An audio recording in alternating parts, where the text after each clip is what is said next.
देशों में active cases की संख्या कहीं ज्यादा बढ़ी है। इसलिए यह चिंता की बात है और बार बार यह बात कही जा रही है कि चीन में स्थितियां ज्यादा भयावह हैं और वो पूरी दुनिया के लिए सबसे ज्यादा चिंता का विषय है, क्योंकि वहां का जो मेडिकल सिस्टम है वो चरमरा गया है, वो टूटता नजर आ रहा है। हमारे साथ तमाम मेहमान जुड़े हुए हैं, उनसे हम बातचीत करेंगे, चर्चा करेंगे। कई सारे सवाल हमारे और आपके मन में हैं, उनकी भी हम बात करेंगे। डॉक्टर राहुल भार्गव हमारे साथ हैं, फोर्टिस हॉस्पिटल के, स्वागत है डॉक्टर साहब। और डॉक्टर डीके गुप्ता हमारे साथ फेलिक्स हॉस्पिटल के जुड़े हुए, आपका भी बहुत बहुत स्वागत। Doctor Prashant Chaudhary Shri Balaji action hospital और डॉक्टर बाबित कुमार हमारे साथ मदरलैंड हॉस्पिटल से जुड़े हुए हैं। डॉक्टर अनूप अग्रवाल कैलाश अस्पताल से, डॉक्टर राहुल शर्मा यथार्थ हॉस्पिटल से और साथ ही डॉक्टर आशीष जायसवाल सीनियर पल्मोनोलॉजिस्ट हमारे साथ जुड़े हुए हैं। तमाम मेहमानों का बहुत बहुत धन्यवाद हमारे स्टूडियो में आने के लिए, इस चर्चा में शामिल होने के लिए। शुरुआत बात चीन से ही शुरू करेंगे। राहुल भार्गव साहब, पहला सवाल आप ही से, ये जो चाइना में हुआ है वाकई में ये क्या अब आउट ऑफ कंट्रोल जा चुका है और ये हमारे देश के लिए क्या सबसे ज्यादा चिंता की बात है, क्योंकि बगल में तो हम ही हैं? देखिए, सबसे पहली बात यह है कि हमारे देश को डरने की आवश्यकता नहीं है। चीन का पर्यावेश देखिए, चीन की हिस्ट्री देखिए। उन्होंने जीरो कोविड पॉलिसी अपनाई, लोगों को आइसोलेट किया, हर्ड इम्यूनिटी नहीं आई। उन्होंने वुहान में रिस्ट्रिक्ट करने की कोशिश करी, वहीं रिस्ट्रिक्ट हुआ। पूरे चाइना में हर्ड इम्यूनिटी डेवलप नहीं हुई। जब पूरा देश, पूरा विश्व उससे गुजर रहा था, चाइना में केसेस नहीं आ रहे थे। दूसरा इंपॉर्टेंट चीज, साइनोवैक वैक्सीन, ऊपर से 50 साल के लोगों को माना जाए तो 28% लोगों को वैक्सीन लगी है और कोमॉर्बिड कंडीशंस बहुत हैं। तो अगर आप और डीप में जाते हैं और लोगों से बात करते हैं तो पता चलता है कि ये जो मौतें हो रही हैं ये एल्डरली साइड में है, जिनको डायबिटीज, हाइपरटेंशन या कैंसर जैसी परेशानियां हैं। तो अगर उनका पर्यावेश देखें, जो हमने डेल्टा में झेला है वो आप झेल रहे हैं। और तीसरी इंपॉर्टेंट चीज, एक मैं आपको और नजरिया दिखाना चाहूंगा। जो आपने जापान बोला, कोरिया बोला, आपने चाइना बोला, मैं आज एक सवाल उठाता हूं आपके टीवी चैनल पे कि क्या mRNA वैक्सीन भी फेल कर गई? अगर साइनोवैक वैक्सीन की एफिकेसी 51% थी तो आज आप देखिए अमेरिका में तीसरी वेव में ओमिक्रॉन में भी लोग मरे, भारत में ओमिक्रॉन से कुछ नहीं हुआ। तो हमारी जो वैक्सीन है, पॉइंट रेज किया सर आपने, इसके बारे में और डिटेल में आपसे समझेंगे कि आखिर जिस वैक्सीन की आप बात कर रहे हैं वो क्यों इतना कारगर नहीं है जैसा कि आप बता रहे हैं। इस बीच एक और बड़ी खबर ये, चीन के ग्रेटर शंघाई की बात करें तो वहां पर हालात बहुत ही ज्यादा खराब है। कोरोना इमरजेंसी के हालात हैं। अगले हफ्ते तक आधे शहर के संक्रमित होने की आशंका है। शहर के करीब 2.5 करोड़ लोग हो जाएंगे इन्फेक्टेड, रिपोर्ट ये कहती है। आनन फानन में मेडिकल तैयारी करने की भी हिदायत दी गई है। तो देखिए, कोरोना से हालात सबसे ज्यादा चीन में खराब नजर आ रहे हैं। हालात इतने ज्यादा खराब है कि कहा जा रहा है कि ग्रेटर शंघाई की आधे से ज्यादा आबादी बहुत जल्द कोरोना से संक्रमित होने वाली है। डॉक्टर डीके गुप्ता हमारे साथ जुड़े हुए हैं, उनका रुख करते हैं। डॉक्टर डीके गुप्ता, आखिर BF.7 वेरिएंट इतना खतरनाक क्यों है कि चीन में इतने भयावह हालात बन गए हैं कि शहर की जितनी आबादी है सारे लोग कोरोना से इन्फेक्टेड हो रहे हैं?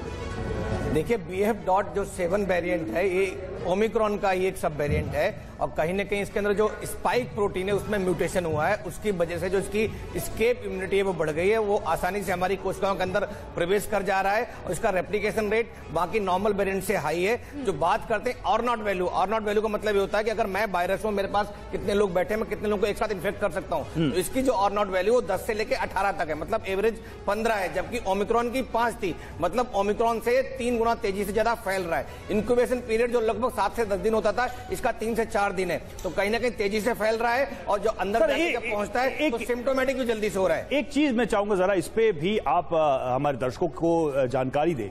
ये कोरोना का एक हम ग्लोबल मैप जब भी बताते हैं कि भाई फला फला देश में अचानक से बढ़ता है, हर वेव में हम देखते हैं नंबर्स वहां ज्यादा होते हैं। भारत के अंदर भी बात करें तो कुछ शहर हैं जहां पर अचानक से ये राइज करता है। क्या यहां पे हर्ड इम्यूनिटी नहीं बनती है इन देशों में, इन जगहों पर? हर बार हम देखते हैं चाइना, अमेरिका जैसे देशों में अचानक से जब बढ़ता है बहुत तेजी से बढ़ता है, सारे प्रिकॉशंस के बाद भी। इसकी वजह क्या मानते हैं?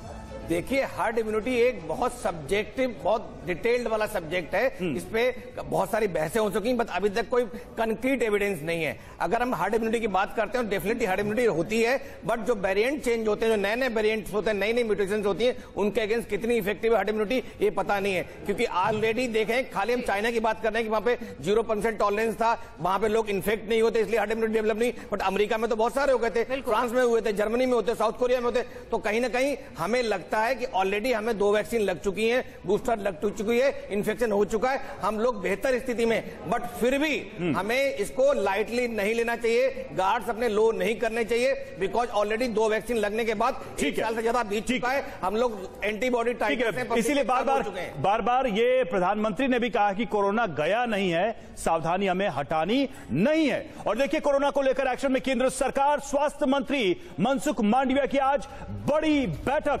राज्यों के स्वास्थ्य मंत्रियों के साथ करेंगे बैठक, वीडियो कॉन्फ्रेंसिंग के जरिए यह बैठक होने वाली है। तो बड़ी बैठक है क्योंकि कोरोना को लेकर अब सारी जो संस्थाएं हैं वो एक्टिव नजर आ रही हैं और खुद केंद्र सरकार की तरफ से इसमें पहल की जा रही है। स्वास्थ्य मंत्री मनसुख मांडविया आज ये बड़ी बैठक लेने वाले हैं, राज्यों के स्वास्थ्य मंत्रियों के साथ ये बैठक की जाएगी।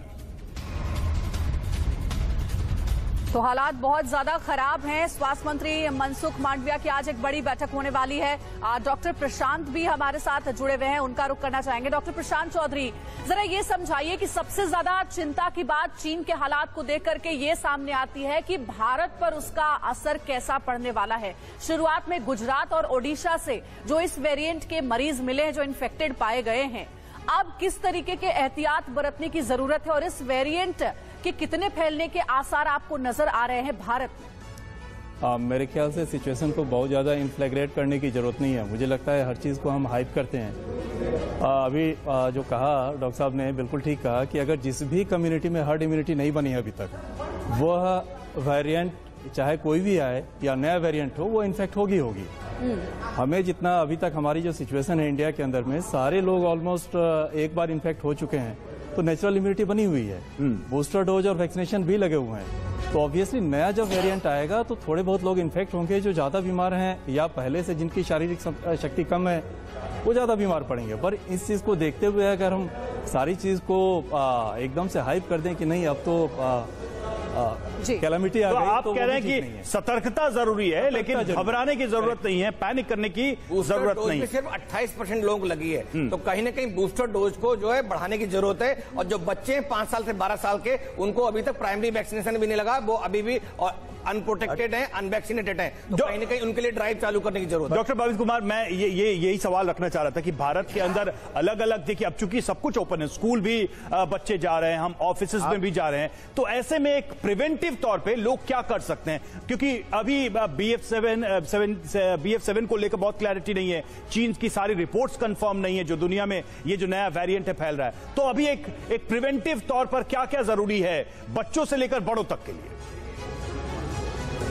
एक सिंपल एक उदाहरण देना चाहूंगा, एक उदाहरण जल्दी से देना चाहूंगा कि क्या दूसरी वेव के बाद, अगर डेल्टा के बाद और हमने वैक्सीनेशन जब बढ़ाई थी, क्या ओमिक्रॉन पिछले साल जनवरी में कुछ कर पाया था? जितने भी डॉक्टर, पैनलिस्ट और आप सब हैं, अगर हम डेटा उठा के देखें, ओमिक्रॉन ने अमेरिका में 2 बूस्टर डोज के बाद, जनवरी में अमेरिका ने 2 बूस्टर डोज 30% लोगों को लगा चुका था, उसके बाद भी ओमिक्रॉन ने उन्हें वहां तबाही मचाई थी, हिंदुस्तान में नहीं मचाई थी। तो कहीं ना कहीं हमारे को अपनी वैक्सीन पे गर्व होना चाहिए, वैक्सीन पे इच्छा होनी चाहिए कि वो बचा के। आप क्या ये कह रहे हैं कि दुनिया भर में जितनी वैक्सीनेशन ड्राइव हैं, उनको एक बार रीअसेस करने की जरूरत है? देखिए, आप mRNA वैक्सीन देख लीजिए, जिसका 100 साल में कोई इतिहास नहीं था, पहली बार बनी। जापान में क्यों आया, कोरिया में क्यों आया, फ्रांस में क्यों आया, अमेरिका में 3-4 बूस्टर डोज के बाद भी बार-बार कोरोना क्यों आता है? बिल्कुल, आपका पॉइंट जेन्युइन है। डॉक्टर बाबित, आऊंगी आपके पास, बस इस ब्रेकिंग के बाद इसी सवाल का जवाब आप दीजिएगा। कोरोना के खतरे को देखते हुए केंद्र सरकार ने बड़ा कदम उठाया है, फैसला लिया है।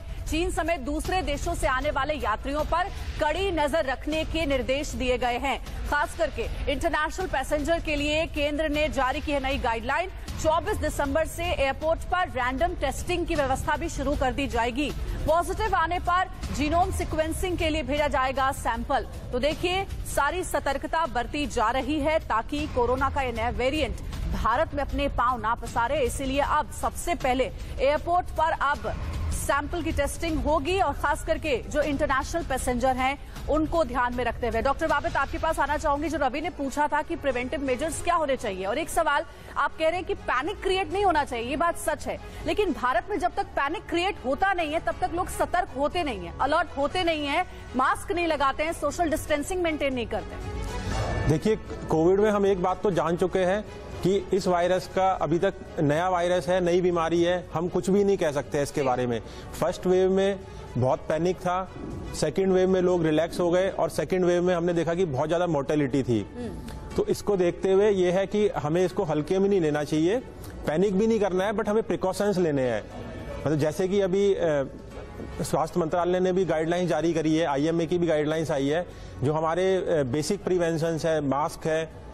नहीं, इसीलिए मैंने ये सवाल किया कि तब तक जब तक कि रिपोर्ट्स पूरी तरह से कंफर्म नहीं हुई है, तब तक के लिए एक 1-to-1 लोगों को क्या करना चाहिए जब भी हम इंटरेक्शन में जाते हैं या पब्लिक प्लेसेस पे जा रहे हैं, बच्चे स्कूल जा रहे हैं, ऑफिसेज ओपन है, सब कुछ चल ही तो रहा है अभी। जी बिल्कुल, आपकी बात सही है, लेकिन इसके लिए जो हमारे प्रिकॉशंस है, जो हमने अब तक भारत में कोविड को कंट्रोल करने में कामयाब रहे, जैसे कि हमें मास्क पहनना है, हैंड वॉश करना है, और जो कैसे देश के दुनिया के अलग अलग हिस्सों में फैल रहा है, जरा इस मानचित्र के जरिए, बिग वॉल के जरिए हम आपको दिखाने की कोशिश कर रही है। जो मानचित्र है दुनिया का, उसमें आप देखिए उस हिस्से से इस हिस्से तक, यानी पूरब से लेकर पश्चिम तक कोरोना का कैसे प्रसार है। अंजलि, आप देखिए, आपकी तरफ अगर देखें जापान, कोरिया, ताइवान। जी हाँ, शुरुआत जापान से अगर करते हैं तो यहाँ अभी तक 70,000 केसेस दर्ज किए गए हैं, वहीं 231 लोगों की मौत हो गई है। नीचे आते हैं ताइवान के पास, देखिए ताइवान में भी 17,000 केसेस दर्ज किए गए हैं और मौत अभी तक 18 हुई है। हांगकांग में भी 14,000 केस रजिस्टर कोरोना के किए गए हैं, अभी तक 33 लोगों की मौत हुई है। वहीं दक्षिण कोरिया की बात करें, 87,000 केसेस यहां पर दर्ज किए गए हैं और मौत अभी तक 56 हुई है। रूस का भी बुरा हाल है, 5,000 केसेस रजिस्टर हुए हैं कोरोना के, 57 लोगों की मौत हो गई है। अब जरा इधर के बारे में डेटा बताइए। बिल्कुल, देखिए जर्मनी की बात करें, यहां पर 52,000 केसेस हैं, मौत की बात करें 201 लोगों की मौत हुई है। फ्रांस जहां पर 71,000 केसेस सामने आए हैं, 130 लोगों की जान गई है इसमें। पेरू की बात करें, यहां पर 8,000 केसेस हैं, मौत अभी तक 15 हुई है। तो आप जरा इस मानचित्र को भी समझेंगे तो एक बात बहुत क्लियर हो जाएगी कि दुनिया के उस हिस्से से, यानी पूर्वी हिस्से से लेकर पश्चिमी हिस्से तक कोरोना का प्रभाव है और लोगों में संक्रमण बढ़ा है। तो ऐसे में ये भी देखना बहुत दिलचस्प है कि अलग अलग ज्योग्राफिकल जो हिस्से हैं दुनिया के, क्लाइमेट अलग अलग है, एनवायरमेंट अलग अलग है, वहां भी ये वेरिएंट कैसे असर डाल रहा है। डॉक्टर अग्रवाल हमारे साथ जुड़े हुए हैं। डॉक्टर अग्रवाल, ये चीज जरा समझाइए आप कि दुनिया के अलग अलग हिस्सों में अगर ये वेरिएंट मौजूद है कोरोना का और अलग अलग एनवायरमेंट है, क्लाइमेट है। डॉक्टर अग्रवाल हमारे साथ जुड़े हुए हैं। डॉक्टर अग्रवाल, ये चीज जरा समझाइए आप कि दुनिया के अलग अलग हिस्सों में अगर ये वेरिएंट मौजूद है कोरोना का और अलग अलग एनवायरमेंट है, क्लाइमेट है, तो ऐसे में इसमें क्या चुनौतियां बड़ी हैं? क्योंकि कहीं तो बर्फबारी हो रही है, माइनस में टेम्परेचर है, और कहीं बिल्कुल टेम्परेचर बिल्कुल डिफरेंट है, लेकिन वेरिएंट वही दिखाई दे रहा है। देखिए जी, देखिए BF7 जो है वो एनवायरनमेंट पे तो बिल्कुल बेस्ड है। अगर ठंडी जगह होगी तो शायद उसका जो एक्शन है वो ज्यादा होगा, बट ऐसा नहीं है कि हम लोगों को, अगर हम गर्म देश हैं तो हमारे यहाँ ये नहीं होगा। हमारे यहाँ इसके होने के चांसेस बहुत ज्यादा हैं। जैसे सारे पैनलिस्ट कह रहे हैं कि हमें प्रिकॉशंस लेनी है, प्रिकॉशंस लेके हम इस चीज को शायद कुछ और लंबे समय के लिए अवॉइड कर सकते हैं जी। इसको टोटली इग्नोर नहीं करा जा सकता।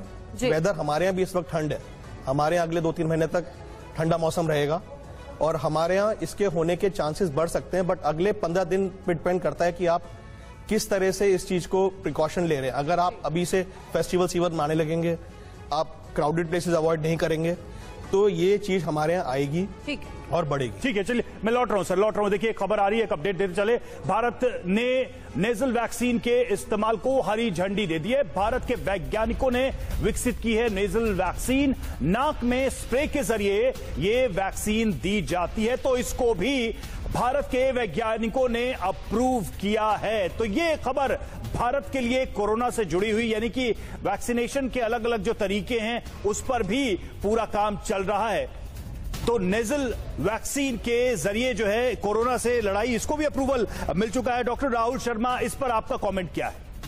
आई थिंक ये बहुत ही अच्छा मूव है, कंसीडरिंग कि हम लोग देख रहे हैं कि हर जगह दुनिया में कोविड बढ़ रहा है। तो वैक्सीनेशन कवरेज सबसे इम्पोर्टेंट हथियार हमेशा से रहा है। जब हमने वैक्सीनेशन किया थर्ड वेव में हम काफ़ी हद तक despite multiple infection severity of disease को कंट्रोल कर पाए। तो ये बहुत ही अच्छा और वेलकम मूव है कि अगर नीजल वैक्सीन हम देते हैं जिसमें इवन इनॉकुलेशन नहीं करना पड़ रहा है, पेन नहीं है, साइड इफेक्ट्स कम है एंड डायरेक्टली नीजल मिकोजा पे कवर करता है, जिससे इन्फेक्शन के स्प्रेड को हम बहुत हद तक रोक सकते हैं। और इससे वैक्सीनेशन जो ड्राइव है, वैक्सीनेशन ड्राइव है, उसके रेट में क्या अंतर आएगा? आप मतलब वैक्सीनेशन ड्राइव बहुत इजी हो जाएगा रादर देन जब हम इंजेक्शन के साथ लोगों के पास जाते हैं। लोगों में जो वैक्सीन फोबिया, वैक्सीन हेजिटेंसी है, वो बहुत हद तक निकल जाएगा एंड ये vaccine versus other vaccine infection control करने में बहुत ज्यादा इफेक्टिव रहेगी, क्योंकि जितना इन्फेक्शन स्प्रेड होता है वो कॉफ या नेजल सिक्रीशन से होता है। तो अगर हम ये वैक्सीन के साथ नेजल कंट्रोल कर कह रहे हैं डॉक्टर राहुल। डॉक्टर आशीष, मैं आपके पास आना चाहूंगी। इस वक्त जो सिचुएशन है जिसमें कोरोना का नया वेरिएंट भारत में डरा रहा है, कुछ केसेस रजिस्टर किए भी गए हैं, इन्फेक्शन ज्यादा से ज्यादा ना फैले, इसके लिए क्या शुरुआती कदम यही होना चाहिए कि अब वैक्सीनेशन पर एक बार फिर से जोर दिया जाए? देखिए, एब्सोल्युटली जब भी हमने कोविड की बात की तो 3 चीजें बहुत इंपॉर्टेंट थी, testing, tracking and vaccination. Testing हमें अपने को रैंप अप करना पड़ेगा, जो सिम्टम्स हैं वो आइसोलेट हो जाए, जल्दी अपने टेस्ट कराएं। एंड सेकंड पॉइंट होता है ट्रैकिंग। ट्रैकिंग का मतलब होगा जीनोमिक सैंपलिंग। जो इंसाकॉग जो हमारा ऑर्गेनाइजेशन है जिसके 50 सेंटर है, अब हमें इसको रैंप अप करना पड़ेगा, हमें नए सेंटर्स बनाने पड़ेंगे। अभी तक हम लोग केवल 2% जो सैंपल्स होते हैं एयरपोर्ट के या आउटब्रेक के ही सैंपल्स को करते हैं। जब तक हम इसको रैंप अप नहीं करेंगे, जब तक हम अपना जेनेटिक कंसोर्टियम वाला जो पॉइंट बढ़ाएंगे नहीं, तब तक हमें नए वेरिएंट के बारे में पता नहीं चलेगा। And third point is vaccination. जहां तक बात है, हम लोग वैक्सीनेशन ड्राइव अगर हम अपने को रशिया से भी, चाइना से भी कंपेयर करें, we are at very better position. तो वैक्सीनेशन एक ऐसी चीज है जो हमें हर समय बचाएगी।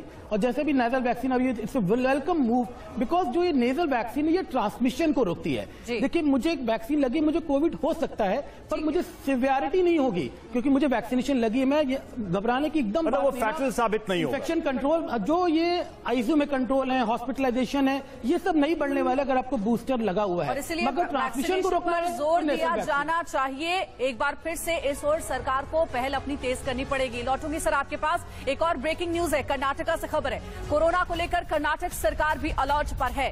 सांसों से जुड़ी हुई बीमारी होने पर टेस्ट जरूरी कर दिया गया है। तो देखिए, जो कोरोना के लक्षण हैं जिसमें सांस लेने में तकलीफ भी होती है, अगर कर्नाटका में खास करके सांस से रिलेटेड किसी को कोई भी परेशानी हो रही है, कोई बीमारी है, तो फौरन उसका टेस्ट करवाना है। सरकार की ओर से ये निर्देश दिया गया है। कर्नाटक सरकार भी अब अलर्ट पर है। और देखिए, कोरोना पर उत्तराखंड सरकार का भी फैसला सामने आया। बूस्टर डोज अभियान तेज करेगी सरकार। तो अब राज्य सरकारें भी एक्शन में आ चुकी है। और जैसा कि हम स्टूडियो में भी हमारे पैनलिस्ट बता रहे थे कि बूस्टर डोज पे फोकस करना होगा, तो उससे जुड़ी एक अहम खबर उत्तराखंड की तरफ से। और देखिए, उत्तराखंड जैसे जो पहाड़ी राज्य हैं वो इसलिए भी इंपॉर्टेंट है क्योंकि टूरिस्ट बहुत आते हैं और ऐसे में वहां पर अतिरिक्त सतर्कता हमने पिछली बार भी देखी थी और इस बार भी देखिए। डॉक्टर भार्गव, बूस्टर डोज को प्रायोरिटी देना और उसके लिए ऐसे स्पेशल ड्राइव, इसको कैसे देखते हैं आप? उत्तराखंड सरकार ने शुरू कर दिया। देखिए, बिल्कुल सही, मैं हर चैनल पे यही बोल रहा हूं और हर जगह पे ये बोल रहा हूं पिछले 2 दिन से कि हमारे को ये अपॉर्चुनिटी है, जो लॉस्ट अपॉर्चुनिटी थी, ये अपॉर्चुनिटी है जहां पे हम लोगों को जन चेतना देके वापस बूस्टर डोज के प्रति प्रेरित करें, क्योंकि हमें बूस्टर की पॉलिसी बिल्कुल क्लियर होनी चाहिए। पिछले 9 महीने में हमने बूस्टर डोज की पॉलिसी क्लियर नहीं करी। 1 साल में एक बार लगना शायद बूस्टर डोज अनिवार्य रहेगा, क्योंकि कोरोना कहीं नहीं जाने वाला, कोरोना यही रहेगा। जिस प्रकार से इन्फ्लुएंजा वैक्सीन लगती है, कोरोना वैक्सीन भी हर साल लगेगी। दूसरा इंपॉर्टेंट चीज, BF.7 जो वेरिएंट था वो एज फार एज जुलाई में हमको पहली बार मिला था हमारे देश में। मैं अभी भी आपको बोलता हूं और सारे पैनलिस्ट की बात दोबारा बोलता हूं, घबराने की आवश्यकता नहीं है। 2 हफ्ते प्रिकॉशन, थोड़ा सतर्कता से बढ़िए। न्यू ईयर चला जाएगा क्योंकि इस टाइम पे रेस्पिरेटरी इलनेसेस बढ़ती हैं। और बूस्टर डोज प्लीज, जिनको डायबिटीज है, हाइपरटेंशन है, कैंसर है, बोन मैरो ट्रांसप्लांट के पेशेंट है, लिवर के पेशेंट है, वो जाके बूस्टर डोज जरूर लगवाएं। एक तो बूस्टर डोज की आपने बात की। डॉक्टर डीके गुप्ता, हमारे देश के अंदर जब कोरोना आया था तो हमने एक घरेलू, एक कह सकते हैं कि पैरेलल प्रिकॉशन की भी बात खूब की थी। हमने घर की बहुत सारी चीजों का इस्तेमाल करना, योग करना, इन सब चीजों को पैरेलली चलाया था। शायद ये एडवांटेज दूसरे देशों को उतना नहीं है। आप क्या मानते हैं कोरोना से लड़ाई में इन सब चीजों की कितनी भूमिका रही है? मेडिसिन, वैक्सीनेशन, बूस्टर डोज एक तरफ तो है ही, लेकिन साथ साथ ये भी कि आप अपनी तरफ से ध्यान रख रहे हैं इन सब चीजों के, मतलब देसी जो चीजें हैं उनका कैसा मानते हैं आप, कैसा कोऑर्डिनेशन देखते हैं इसका? देखिए, अगर हम बात करें प्रिवेंशन की या अपनी रोग प्रतिरोधक क्षमता की, अगर आपकी रोग प्रतिरोधक क्षमता अच्छी है तो डेफिनेटली कोई भी बीमारी हो, चाहे कोरोना हो, कोई दूसरी इन्फेक्टिव बीमारी हो, डेफिनेटली आप सर्वाइव करेंगे और उससे अच्छे से लड़ेंगे। तो इसलिए आपको अपनी रोग प्रतिरोधक क्षमता के लिए बढ़ाने के लिए जो उपाय करने वो करने चाहिए, बट ये शॉर्ट टर्म उपाय नहीं होते हैं, लॉन्ग टर्म उपाय होते हैं। आपको नींद पूरी लेनी चाहिए, खूब सारा फ्लूइड लेना चाहिए, तरल पदार्थों का सेवन करना चाहिए, ग्रीन लीफी वेजिटेबल्स खाने चाहिए, फ्रेश फ्रूट्स खाने चाहिए, वॉक करनी चाहिए, एक्सरसाइज करनी चाहिए, योगा करना चाहिए, मेडिटेशन करना चाहिए। अगर आप डायबिटिक हैं तो आपका शुगर कंट्रोल रहना चाहिए। अगर आप हाइपरटेंसिव में ब्लड प्रेशर के बीमार हैं तो आपको ब्लड प्रेशर चेक करते रहना चाहिए। अगर आपको कार्डिक प्रॉब्लम है तो अपना रेगुलर कार्डिक चेकअप कराते रहना चाहिए। अगर आप इम्यूनोसप्रेसेंट ड्रग पे हैं तो आपको और प्रिकॉशंस रखनी है। तो कहीं ना कहीं इम्यूनिटी एक बहुत बड़ा रोल प्ले करती है और हमने डेल्टा के टाइम, ओमिक्रॉन के टाइम देखा है। बहुत संक्षेप में आपने बहुत अच्छे से डिस्क्राइब किया है सर, ये बहुत अच्छे से डिस्क्राइब किया है कि जिन जिन मरीजों को अलग अलग परेशानियां हैं उनको विशेष रूप से सतर्क रहना चाहिए। डॉक्टर प्रशांत चौधरी, 2 सालों में कोरोना की वजह से हमने बहुत कुछ झेला, बहुत कुछ खोया, लेकिन स्वास्थ्य सेवाओं की बात करें तो भारत में स्वास्थ्य सेवाओं में अब कितनी आप बढ़ोतरी देखते हैं या कितनी तैयारी देखते हैं ऐसी किसी बीमारी से निपटने के लिए, क्योंकि 2 साल हमने कोरोना की खूब तैयारी की है? मेरे ख्याल से मेडिकल प्रोफेशनल जितने भी हैं इंडिया में, लोगों के साथ मेडिकल प्रोफेशनल भी इतने जागरूक तो हो गए हैं कि रेस्पिरेटरी इलनेस कोई भी आती है तो दे टेक प्रायोरिटी के तौर पे देखते हैं, चाहे वो सिंपल कोल्ड हो या फ्लू हो या कोरोना हो। अभी मोस्टली जितने क्लिनिशियन देखते हैं तो इस सीजन में दिसंबर से लेकर फेब तक में जितने भी रेस्पिरेटरी इलनेसेस हैं, प्रायोरिटी आप मान के चलते हैं कि हो सकता है कोरोना का वेरिएंट है, ये अभी का नहीं है, पहले का भी है। सर, इस वक्त ज्योतिरादित्य सिंधिया नागर विमानन मंत्री कुछ कह रहे हैं, आइए सुनते हैं। गया है जहां 220 करोड़ डोजेस आज तक भारत के जन जन को लगाए गए हैं देश के अंदर। एक तरीके से एक संकेत स्पष्ट रूप से पहले दिया जाता है जब राशि का आवंटन उस क्षेत्र के लिए किया जाता है, और स्वास्थ्य के क्षेत्र के लिए पिछले 8 वर्षों में जहां 2013-14 में करीब करीब केवल 33,280 करोड़ रुपए बजट में आवंटित किया गया था, आज 150% वृद्धि करके 83,000 करोड़ रुपए का बजट का आवंटन स्वास्थ्य के क्षेत्र के लिए रखा गया है। केवल ये नहीं, लेकिन हमारी सोच है कि हेल्थ को क्यूरेटिव के अलावा प्रिवेंटिव भी हम लोगों को बनाना होगा, और उस क्यूरेटिव से प्रिवेंटिव तक का सफर में योग और आयुर्वेद का भी एक बहुत महत्वपूर्ण योगदान रहा है। विश्व योग दिवस संयुक्त राष्ट्र के द्वारा निर्मित किया जाना, ये एक बहुत बड़ी उपलब्धि है, और उसी के साथ साथ चाहे हमारी अनेक दूसरी नीतियां हों, चाहे हम देखें कि स्वच्छ भारत का मिशन हो, हर घर नल योजना का मिशन हो, और इसी के साथ साथ पोषण अभियान का मिशन हो, इससे भी बीमारियों की घटनाएं भी और प्रतिशत भी देश में घटी। हमारी स्वास्थ्य की नीति 4 मुख्य स्तंभ पे रखी गई है: एक्सेसिबिलिटी, अफोर्डेबिलिटी, अश्योर्ड क्वालिटी और डिजिटल डिलीवरी। तो पहले मैं हेल्थ केयर का घर घर तक पहुंचाना मतलब एक्सेसिबिलिटी की बात करता हूं। आयुष्मान भारत योजना भारत की एक बहुत बड़ी महत्वाकांक्षी योजना है, और इसके 4 भाग हैं। प्रधानमंत्री के निर्देश में पहला भाग आयुष्मान भारत प्रधानमंत्री जन औषधि परियोजना योजना, जो आज दुनिया की सबसे बड़ी बीमा की योजना आज बन चुकी है। 10 करोड़ परिवार, मतलब करीब करीब 50 करोड़ लोग इसके लाभार्थी आज हो चुके हैं, और 21 करोड़ आयुष्मान कार्ड का वितरण भी हुआ है, और 22,000 अस्पतालों को सूचीबद्ध किया गया है।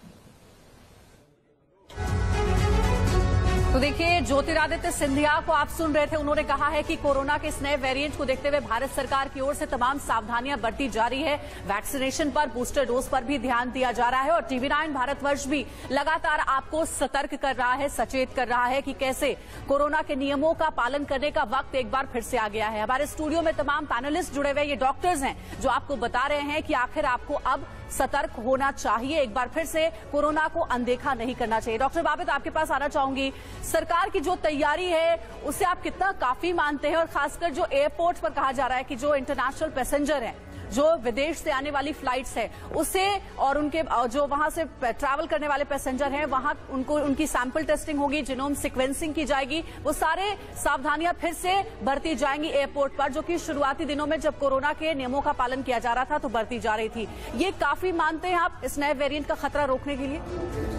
देखिए, सरकार की तरफ से जो तैयारियां हैं वो काफी अच्छी है, लेकिन हमें एक बात समझनी चाहिए कि आज के ज़माने में ग्लोबलाइजेशन का ज़माना है, इसमें कोरोना या कोई भी बीमारी को रोकना नामुमकिन है। मतलब ऐसा नहीं है कि अगर कोई चाइना में कोई बीमारी होती है तो वो इंडिया में नहीं पहुंचेगी, वो पहुंचनी है, बट ये है कि हमें जो भी प्रिकॉशंस है अपने स्प्रेड करने के लिए जो भी हम अवॉइड कर सकते हैं और उसको रिस्ट्रेन कर सकते हैं। और जैसे कि जो बाहर से पैसेंजर आ रहे हैं उनकी जो टेस्टिंग हो रही है उससे हमें मदद मिलेगी जीनोम सीक्वेंसिंग करने में कि कौन से वेरिएंट का वायरस है, तो ये काफी ठीक है, मैं लौट रहा हूं। देखिए, दो अपडेट भी हम दर्शकों को बताते चले। इस वक्त खबर आ रही है कोरोना पर पंजाब की मान सरकार का एक्शन, हर दिन 10,000 कोविड टेस्ट जरूरी किया, ये टारगेट दिया गया है और स्टेट ने अपने लिए टारगेट रखा है पंजाब सरकार की तरफ से। क्या हर दिन 10,000 कोविड टेस्ट किए जाएंगे ताकि जो बार बार बात कही जा रही है कि ट्रैक किया जा सके, जीनोम सीक्वेंसिंग को और बढ़ाया जा सके, ये सारी चीजें संभव हो पाएंगी। सरकार ने ये निर्णय लिया है पंजाब में। और देखिए, एक और बड़ी खबर है, हरियाणा सरकार भी अलर्ट पर है कोरोना को देखते हुए। स्वास्थ्य मंत्री ने लोगों से सतर्क रहने की अपील की है, खास करके जो भीड़भाड़ वाले इलाके हैं वहां पर मास्क पहनने की सलाह दी गई है, सैनिटाइजर के इस्तेमाल के लिए भी कहा गया है। हरियाणा सरकार हो, पंजाब सरकार हो, उत्तराखंड, महाराष्ट्र, कर्नाटक, सभी राज्यों में सावधानियां बरती जा रही हैं। और यहाँ स्टूडियो में हमारे साथ डॉक्टर्स भी जुड़े हुए हैं जिनसे लगातार हम बातचीत करें। डॉक्टर अनूप हमारे साथ है। डॉक्टर अनूप, शुरुआत में जब कोरोना ने पांव पसारना शुरू किया था भारत में तो हमने देखा था कि टेस्टिंग की जो प्रक्रिया थी वो बहुत जटिल थी, कॉम्प्लेक्स थी, लेकिन अब टेस्टिंग जो है वो बहुत ईजी कर दी गई है। लोग घरों में भी किट लेकर के आते हैं और खुद का टेस्ट कर लेते हैं कि क्या वो पॉजिटिव हैं या फिर नहीं है। अब जो टेस्टिंग है उसे आप कितना सुलभ सरल मान रहे हैं या फिर इसमें और सुधार की जरूरत है नए वेरिएंट को देखते हुए? देखिए, 2020 में जब ये स्टार्ट हुआ तो it was new for us. हर चीज, हमारे पास लैब्स नहीं थी, हमारे पास टेस्ट नहीं थे, हमारे पास इलाज नहीं था। अब इन 2 years we are more wiser. हमें समझ में आ गया है कि इस बीमारी से कैसे लड़ना है। टेस्टिंग हर लेवल पर अवेलेबल है। जीनोम सीक्वेंसिंग केवल उन्हीं पेशेंट्स की हो रही है जो एयरपोर्ट पे आ रहे हैं या बहुत लिमिटेड गवर्नमेंट हॉस्पिटल्स में है जी। तो आई थिंक इसको और बढ़ना चाहिए, तभी हमें उसका वेरिएंट पता लगेगा। अदरवाइज नॉर्मल कोविड रिपोर्ट तो हम किसी भी पेशेंट को। ठीक है डॉक्टर राहुल शर्मा, एक सवाल जरा मैं इसको लार्जर पर्सपेक्टिव में आपसे पूछना चाहूंगा कि जब कोरोना नया नया आया था तो ये कहा गया था कि भाई अमेरिका, यूरोप की कंट्रीज, वहां तो इतना हाई फाई मेडिकल फैसिलिटीज है, रिसर्च है, वैक्सीनेशन को लेकर वहां ज्यादा अच्छे प्रोसेसेस हैं। अब इतने साल बीत गए हैं, इतना कुछ लड़ने और कोरोना का सामना करने के बाद भारत को कंपेयर किया जाता था, क्या ये कंपैरिजन अब किसी लेवल पे पहुंचा है और क्या भारत को इसमें इस इतने साल की लड़ाई के बाद अब कोई एज नजर आता है आपको बाकी दुनिया के मुकाबले? बिल्कुल, एब्सोल्युटली। आई थिंक जब कोविड आया था तो सबसे पहला एक्शन जो इंडिया ने लिया था वो लॉकडाउन था, लेकिन जहां अब हम देखें कि सारी सरकारें मिलके एक्शन ले रही हैं कि रोज टेस्टिंग ज्यादा करनी है, हमें ज्यादा लोगों को स्क्रीन करना है, जीनोम सीक्वेंसिंग करनी है, एयरपोर्ट को सिक्योर करना है, तो हम बहुत ही अच्छी पोजीशन में हैं in terms of learning. Vaccination coverage जो हमारे पास आ गया है उसमें भी हम बहुत अच्छी पोजीशन पे, और जो हर्ड इम्यूनिटी इंडिया में डेवलप हो गई है बिकॉज ऑफ मास वैक्सीनेशन।